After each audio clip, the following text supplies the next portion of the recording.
Changyong, thank you very much. You gave us a wealth of information and some very valuable insights on the Asian outlook.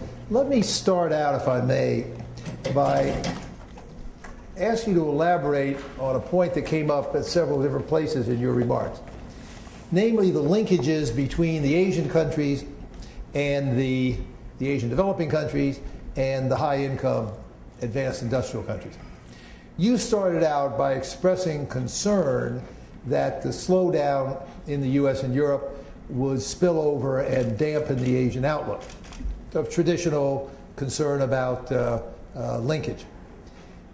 But then I must say I was struck by one of your early charts when you showed the growth in Asia in recent years, and something you did not mention orally, but in 2009, when the rich countries were in recession, fairly deep recession, Asia continued to grow at 6%.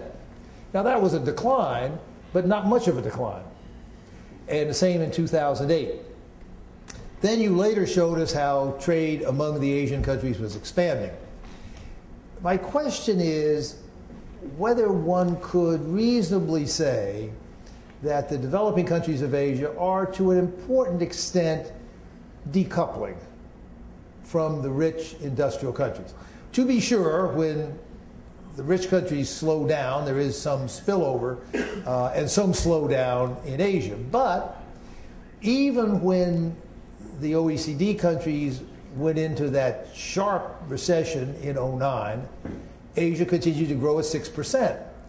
And doesn't that suggest that the old notion that when the West catches cold, the developing world gets pneumonia, doesn't it suggest that's no longer the case, that the resilience of Asia and the emerging markets more broadly, but particularly Asia, the increased intra-regional trade and investment, the increased reliance on domestic demand growth that you pointed toward and which presumably will continue to grow, doesn't all that suggest at least a significant degree of decoupling so that even if the US and Europe were to go into a new recession, a double dip, that Asia would continue to grow pretty impressively and in fact continue to provide a driver, a leadership growth role for the world economy, and indeed, that was my comment at the start,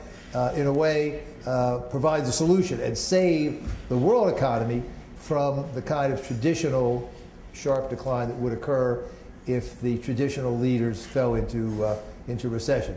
Talk a little more about that and how you see the, my hypothesis, decline in linkages between the two big areas. I think we can think about two linkages. One is the linkages through the export, and the second is a linkage through the financial market. So in terms of the linkages through export, I think I think true picture is between you, what you describe and what I'm worrying about. So in terms of, if you think that the 6% growth rate in the midst of the crisis high enough in absolute level, that's true. But if you growing like 9% and become 6%, that is a kind of shock to the Asian economy. So relatively speaking, in the 2008, it was a huge government expenditures which actually play a major role in Asia. So I think there's a room if your export drops, and then I think two assumptions needed. In 2008, US and the European economies recovers also quickly because of the huge fiscal expenditures, right? So at this time when these things happens, then whether the advanced economies will recover again soon through the fiscal expansion, I think that's the question mark. And then still, I believe that there is room for Asian economies to use fiscal expansion to offset the export decline. So I'm not denying that Asia becomes more autonomous. And now, for example, when we try to forecast the growth rate of the many Asian economies, 5 years ago when I worked for KDI, we usually, not 10 years ago when I worked at KDI, we usually look at the US number and Europe numbers. But now we look at China number first. So I think within ourselves, as long as China can use internal development, the fiscal expenditures, kind of things, then definitely we are more decoupled than before. But on the other hand, how large we can mobilize fiscal resources when these things happen is a question. The same thing as the question that you asked, why the Germany and many European countries are not using it. I think the simple answer is that German's growth rate is okay. So, many countries will not only think about the global economy, they will concern more about their growth rate, right? So, in 2008, everyone was freezed and worried about the heavily used expansionary policy. But now, once we have a problem in Europe, do you believe that China and many major Asian economies will heavily rely on as aggressively as before? This is a question. But definitely, I think in export channel side, there is room for Asia to do more. That's one answer. But what we are worrying about more is about financial side.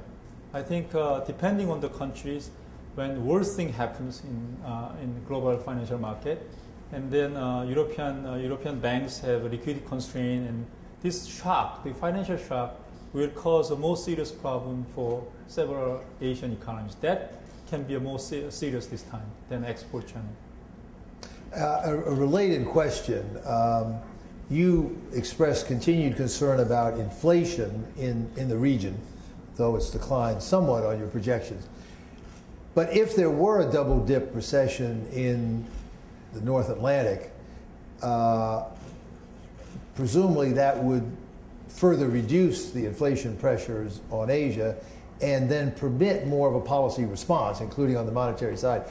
Have you done any sensitivity analysis to kind of calibrate how much that might be? No, actually, internally we thought about it, and then we have a cases. What will be the impact look like when double dip happens? But it's very hard to release in public. And also, definitely, our assumption about inflation, we assume there is no double dip. So if there is a serious downturn of the advanced economies, this number has to be. I was just wondering how much you thought, if there was a double dip, literally, a double dip recession in U.S. and Europe, how much that would take down the inflation number. I think you showed 4.5% for both this year and next. Would it take it down 2 percentage points, that much? That depends on how serious it was. We don't have that good number. Okay. I'm just trying to tee things up for more expansionary macro policy in Europe. In Asia, if all that were to happen to keep the world economy afloat. Okay. Floor is open for questions and comments. Yeah, Arturo, please identify yourself and then fire away. Thank you. My name is Arturo Porsekansky. I'm with American University. Thank you for your presentation. The Asian economies in general have been very open to foreign direct investment for a long time and have actively encouraged foreign investment to come in for many, many years. Are you beginning to notice any measures to encourage labor movement, in particular in migration? Or is this still kind of a taboo topic at the policy level even? I think labor mobility itself increased a lot, but on the other hand, whether it's a migration is a different issue.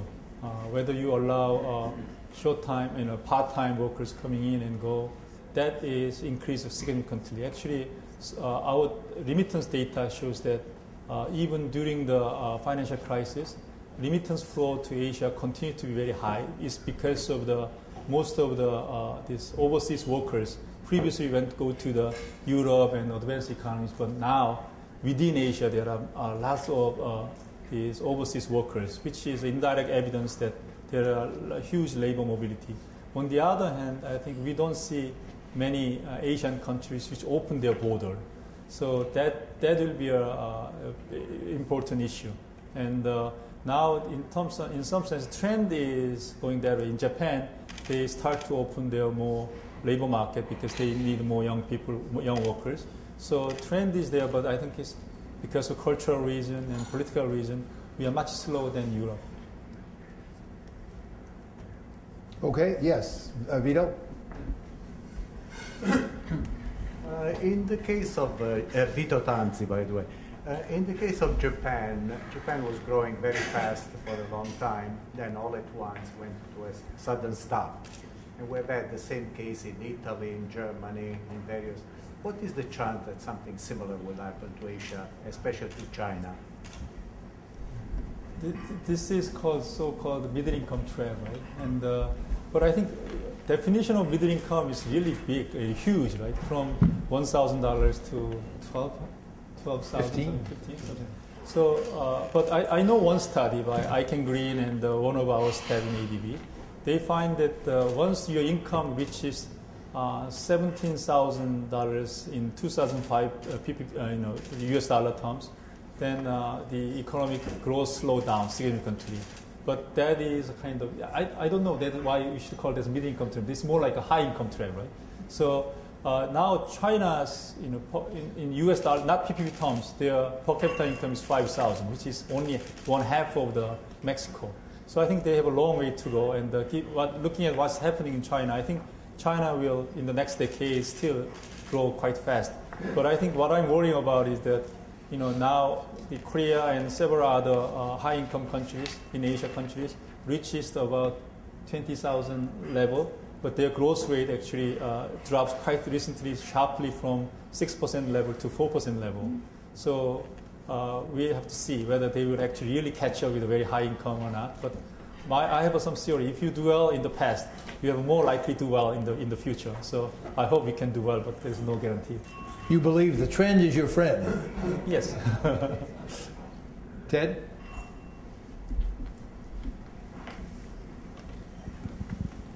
Ted Truman at Peterson Institute. Thank you very much. I have two questions. The first one, this is sort of two parts pushing on where Fred was. So the question, I guess, is what would it take for policy to change in the Asian countries, right? So we observe you have some differentiation among countries, right, in terms of inflation. So the question really is whether different countries are differently positioned, right, to respond to policy changes. Maybe you could go through that a little bit. And in some sense, talking about a double dip is an extreme. So you have where you are, and you have negative growth, if you want to put it that way, in the United States and Europe, right? And there's a lot in between that, right? So you could get things could be a lot weaker without, strictly speaking, being in a double dip. And the question is, how bad would things have to get to, or the rest of the world, for the spillover effects to lead to response in Asia? Your answer may be has more to do with financial flows than real flows.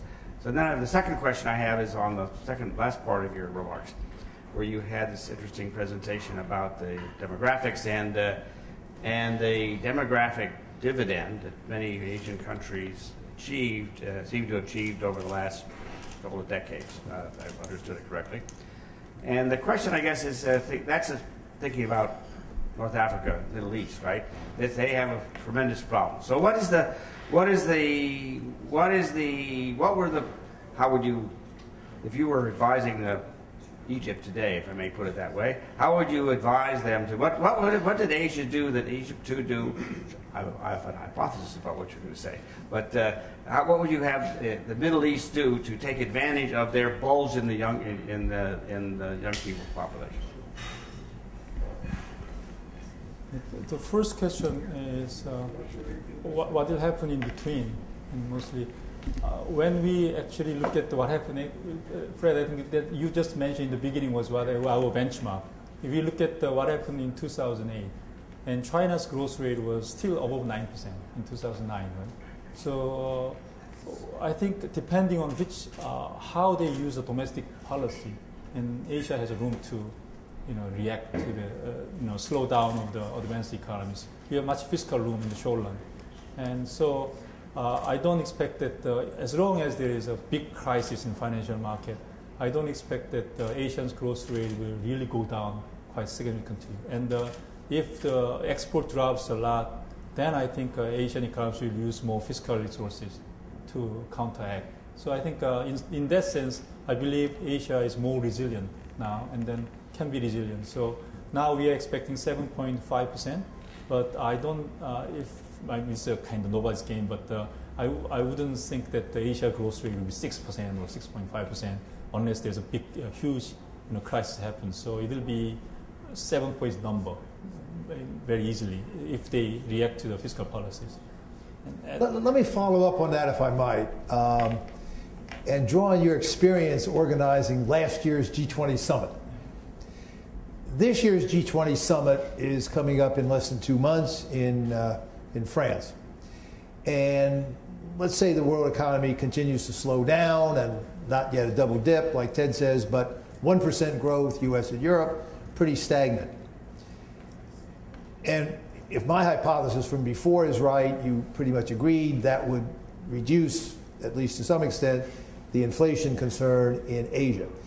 Can you conceive of a G20 package at the Cannes summit in which the Asian countries agree to take more expansionary measures in response to the global turndown to try to keep the world economy growing more sharply? I think still Asia wouldn't account for more than 1/3. Actually, emerging market as a whole will be a 40%, but Asia wouldn't account for more than 1/3 of the whole GDP.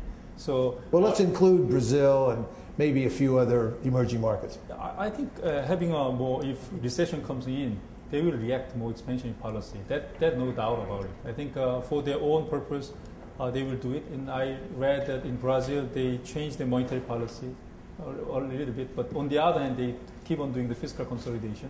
So I think in terms of the counter-cyclical policy, they are willing to do it on their own for their benefit also.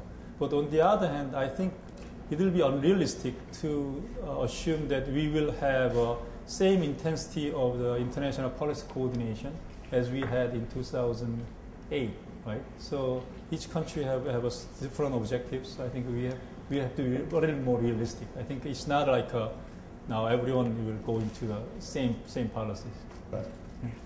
And about the young population, I think I don't know the Egyptian economy very much.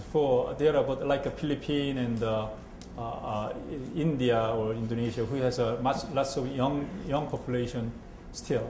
And what we believe is that they have to. One lesson that we learn is that when Asia has a younger population, the manufacturing industry really fits well. It's labor intensive. They actually rely on the manufacturing sector to mobilize young people. That has a quite virtuous circle. So what we are actually advising to many low-income countries like Philippines is middle income, quite whole, right?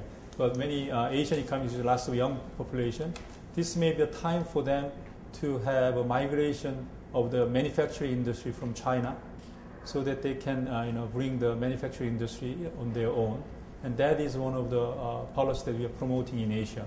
Now, Korea benefit a lot from manufacturing industry. So when our economy develops, it's migrate to China, Vietnam, and go on. So how to use this comparative advantage due to the labor is one of the policy issues. And in some sense, promoting manufacturing industry still seems to be a valid approach for those countries.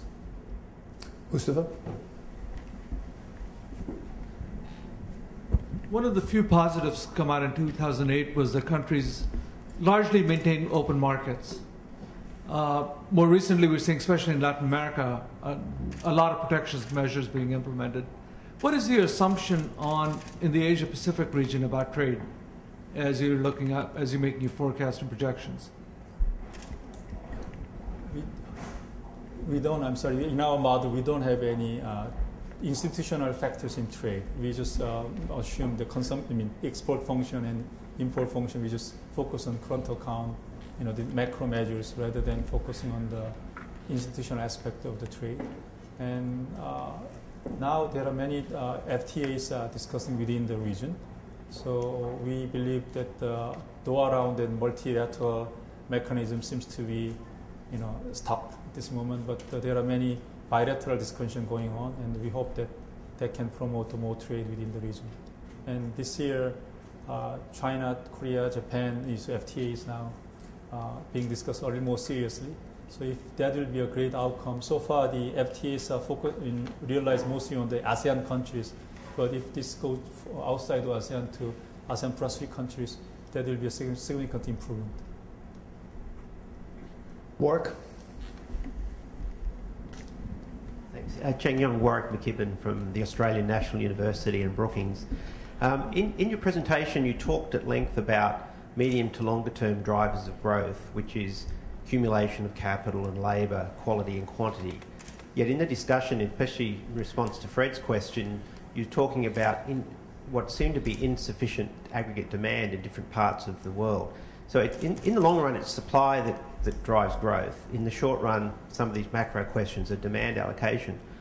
What happens if, in fact, what we're observing at the moment is not an insufficient amount of demand in some economies, but destruction of the supply side through gross misallocation of capital? Then that really does change the answer to Fred's question. Fred's supposing it's an aggregate demand problem, or if demand drops, inflation will drop. But what if it really is an aggregate supply problem? And so the more stimulus you throw at these things, the less response you get. And I wonder what your view is. How much of what we're observing in the US but globally is a demand issue, and how much is really a fundamental misallocation of capital on the supply side? For this economic outlook, and we basically assume the short-term model, short-term model, and when you believe that Asia is affected by the drop of the export, advanced economies, is a typical example of the demand shock. So that I think I don't know the probably European problem. It will be very hard to distinguish whether this aggregate demand problem or the more structural problems, whether Ricardian equivalence will be more, will be more good. But on the other hand, if we are affected by the negative shock of the external sectors, this is a typical example of the demand shock, I think, for Asia in the short run. But let's, that's of course a key question. Let's elaborate a little bit. We were talking about it at lunch, in fact. You remember that before the Asian crisis of the late 90s, a few economists had already raised questions about the sustainability of the miracle growth, including in Korea, on the grounds that there was a huge inefficiency of capital allocation, and that was covered up by massive levels of investment, transformational labor force, et cetera, but that underlying the growth numbers, the impressive growth numbers, were some major capital misallocations, inefficiencies, and at least some of the cause of the Asian crisis was related to that. Some people have now argued the same in China, though Nick Lardy and others are dubious of that. But the question is whether you and your team at the ADB have looked at that very much, and whether you worry that some of the same phenomenon might now be occurring in Asia, including in China, but more broadly, that means that the growth outlook may not be quite so robust as most of us think. We haven't done that research. But on the other hand, if you ask my personal opinion about that literature, I actually don't buy that argument very much, because TFP, after subtracting the labor contribution and capital contribution, really depends on specific production function, that the technology progress exogenously independent for the capital accumulation. If you have embodied capital models, you never know how you can differentiate this TFP from factor accumulation, learning by doing, whether it can captured by TFP. It will be very hard. So when I read that literature, it's true. Asia's growth is led by the perspiration rather than inspiration. That's, I think, terms that Krugman says. But you don't get the inspiration if you do not perspire. That's our view. So I think that we actually did a lot, saving and labor accumulation, capital accumulation. That was a good thing, and especially when you are really, if your son and daughters are, let's say, doing 60s out of 60s in your class, so you're going to do it. You probably ask them to not sleep and work hard, right?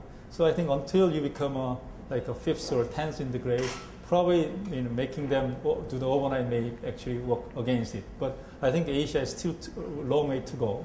And I believe that the high saving and the more capital accumulation and the hard work and more experience learning by doing, even though it's not captured by the TFP, that may be the merit. I think this is a comparative advantage of Asia. We have to continue to do that. So I cannot guarantee that Asia will leapfrog or catch up, probably not most Asian, right? It's depending on the countries, but still I think our past history of diligence and hardworking and high saving, that should be a merit that we have to keep on doing and see what will happen in the future. Yes, ma'am. Sonia Gibbs with the Institute of International Finance. Thank you for your presentation. You had mentioned in your presentation the large volume of retirement savings, and in thinking about the development of local currency bond markets and equity markets, I wonder if you could talk a little bit about progress in that regard and how that can be used in support of growth and ADB initiatives in that regard. Thank you. Okay, so I followed that issue only up to 3 or 4 years ago, so I'm not maybe really updated in my knowledge, but that actually quite going nicely. And after 1997, we realized that our double mismatch program, one of those kind of mismatch, currency mismatch is one of the weaknesses of the Asian economies. From that time on, we tried to develop local currency bond market.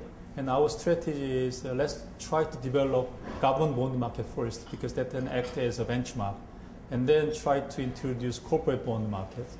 And so I think in terms of government bond market development, I think we have a significant improvement. And ADB did a good job, and we did lots of capacity buildings. And several countries like Korea, you can see the huge increase of government bond. Now I'm very happy that now Malaysians and the Thailand people buy Korean government bond, so it's quite liquid. So it's still a significant improvement. And Thailand, also Malaysia, improved government bond market very well. So that I will give an A grade. And corporate bond market, we tried, but I think we didn't see very much progress, not as we desired. Even though it's it's going quite nicely. The reason is that very low credit ratings. In some sense, corporate bond market in Asia is a junk bond by the international standard. So it's quite very hard to jumpstart the corporate bond market. That's why we decided to have a credit guarantee facilities to have to enhance the quality of the corporate bond.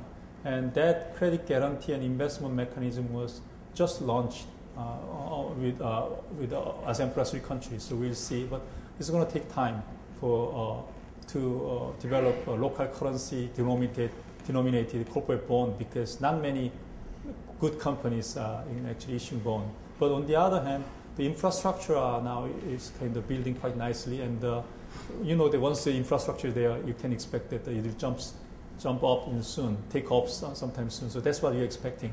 On the other hand, Asia bond market itself, if you include the dollar-denominated bonds too, is really doing greatly. And now I think recently many Western banks who need to recapitalize their capital come to Hong Kong and Singapore, because they are more high saving in Asia. So I may be wrong, but you know it much better.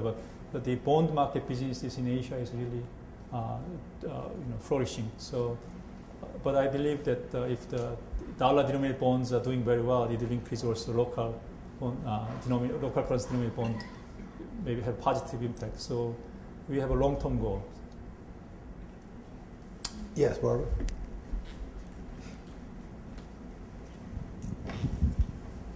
Thank you very much. Barbara Matthews with BCM International Regulatory Analytics. But my question has nothing to do about regulation. In response to the discussion about decoupling at the beginning, it's Fred's question, you indicated you didn't think there was a strong case for decoupling with respect to financial flows, and that there are some vulnerabilities in Asia. The IMF has certainly done a lot of work with network analysis, public research on network analysis, spillover reports and such. Much of the attention is focused on the financial flows across the North Atlantic, understandably, because they are so big. But I think it's underappreciated how the flows function in Asia. And I'm wondering if you might provide a little bit more perspective on your vulnerabilities analysis with respect to the flows issues. That really depends on which country. I mean, in Asia, the spectrum is quite large. But I think a good example is that what happened to 2008, when after the Lehman collapse. I think Korea and the Hong Kong, Singapore, there's huge with outflow of capitals. If my memory is correct, it's about 20% of GDP in 1 month in case of Korea, and similar amount in Hong Kong and in Singapore too. So because mostly the international finance business is run by the investment bank, European investment bank and American investment bank. So when they are credit constrained, Asia is a kind of piggy bank, and they can actually cash it out very quickly. So that's what actually we are worrying about. But on the other hand, if you talk about some other small Asian economies, they are not very much exposed, and for them this is not a big issue. Thank you. Jerry? Good afternoon, Gerard Lyons from Standard Chartered. 2 questions, if I may. First, on demographics, you said that young populations can be a demographic dividend, but of course, if jobs are not created, it becomes a demographic disaster. With so many young people in India and South Asia, how do you think that region is going to generate the jobs needed? Is it a case of that region, India in particular, having to become a manufacturing hub and to do things it's never done to date? That's the first question. Second question, slightly linked into that. Last few years, infrastructure needs have been one of the issues at the top of the agenda in Asia, and the fact that I think the ADB itself calculates that Asia needs about $8 trillion of infrastructure spending at least in the next decade. Big question is where that money is still going to come from. Thank you. The first question is about, when we say that when you calculate demographic dividend, this is a problem. What we do is just regress the growth rate on the demographic factors together with other bunch of variables. So it's basically captures the average performance. So that's what I'm saying that if you run this regression with Latin America, they may not have the same number. So for some Asian economies, the high growth performance gives this high number. So depending on whether you can utilize these young workers or not, it can be a demographic dividends or demographic disaster, as you just mentioned. But in average, this is a kind of potential. That's what our study shows, not saying that this actually contributed. I think job creation is a real issue. And India, they rely on the service sector. And when I look at the quality of the job, the ratio of informal sector, India is really outstanding in the sense that controlling the income level, their reliance on the informal sector is way high compared to others. So this may be one of the problems they have. I strongly believe that the manufacturing sector, is very important. And the manufacturing sector is not well developed because they have lots of domestic regulations on doing businesses, and recently they opened it and the foreign direct is coming in, but still they're coming in to sell the retailers and service sectors, but not many foreign companies are willing to build a factory there because of the high regulation and labor market issues. I think that if they really care about the job creation, they have to deregulate those things to promote manufacturing industries and having a more foreign investment to have businesses within. Philippines is another example. I see that the Philippines, they have a really good English-speaking workers and the hard-working ethics, but we don't see their manufacturing sector is just disappeared, and lots of service sectors, right? And they have the same problem of this regulation and governance kind of thing. So they have to think about how to, host manufacturing companies in their countries. Yep. Thank you. Jim Gordon from the IMF.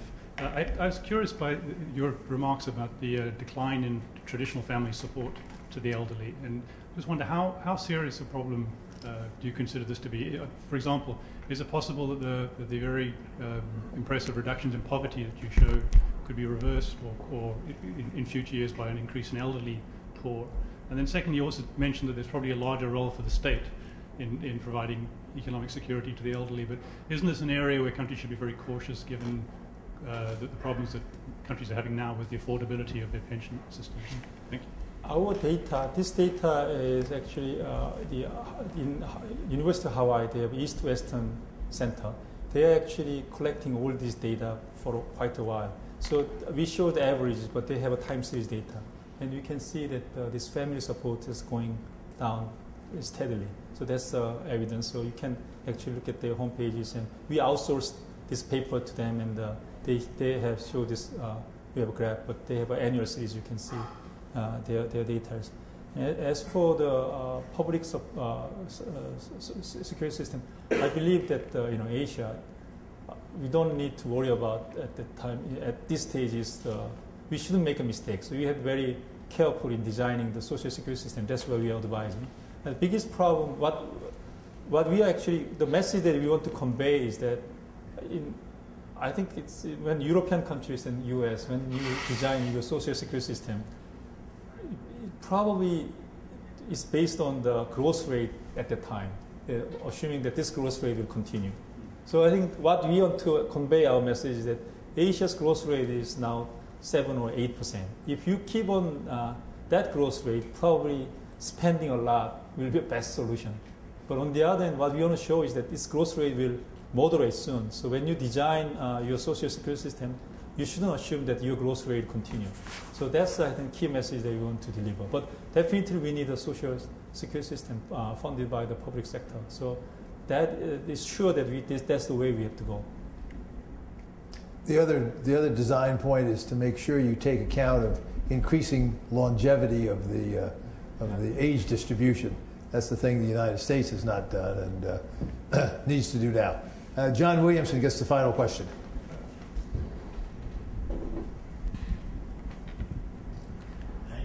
You spoke in your remarks considerably about the demographic problem of aging in Asia. I would point out this isn't the first part of the world that's confronted that problem. And thinking of 20 years ago, in fact, we had a very optimistic vision that capital was going to flow from the aging countries like Europe and the US to Asia in particular, new emerging markets. And that, in fact, worked out up until the Asian crisis.